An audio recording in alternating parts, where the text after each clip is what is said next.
From a positioning standpoint, I'll call it back to Blue Chip Partners' emphasis on quality. And to us, quality is exemplified by businesses that exhibit strong balance sheets, proven management teams, competitive advantages, and a capacity for robust dividend growth in the future. In addition to these factors, to align with that selectivity that we mentioned previously, we are employing some more tactical measures when we look at markets today. For example, how do certain sectors perform in a rising interest rate environment? How do certain sectors perform when margin debt's being unwound? So in addition to employing the classic quality factors that we employ, we're also layering in some additional checklist items, if you will. And to us, healthcare and information technology are two sectors that appear ripe for investment as we enter the first quarter of 2022. Healthcare was a sector that was front and center through 2020 and 2021. The innovation and ingenuity displayed on the back of the COVID-19 pandemic from firms in this industry was truly remarkable. And certainly, given the rapid development of vaccines and the need for testing equipment, we think that these firms are going to be more intertwined with individuals' day-to-day life, more so than ever before. Elective procedures have been delayed and kicked down the road for a number of reasons, unique pandemic-related circumstances and a labor shortage. But the key here is that these procedures have been delayed, not canceled. As a result, medical device firms have had their earnings artificially suppressed, and we do see a potential for a rebound as we progress through 2022. Lastly, health maintenance organizations, or HMOs, inherently benefit from increased spending on healthcare from an aging population.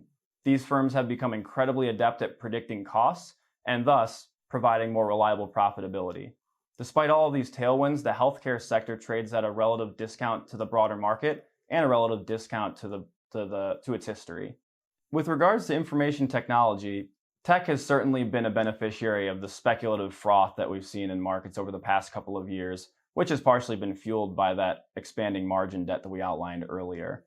To be clear, we're not as interested in these speculative areas of the market. Instead, we're focused on structural growers in information technology that have proven themselves through multiple market cycles. Corporate spending on information technology infrastructure has boomed on the back of the pandemic, and given the shift to a more hybrid work environment, we do see room for this to continue going forward. In the semiconductor space, much attention has been paid to some of the more high-profile manufacturers of high-performance chips, but we actually find more value in the manufacturers of more widely used chips.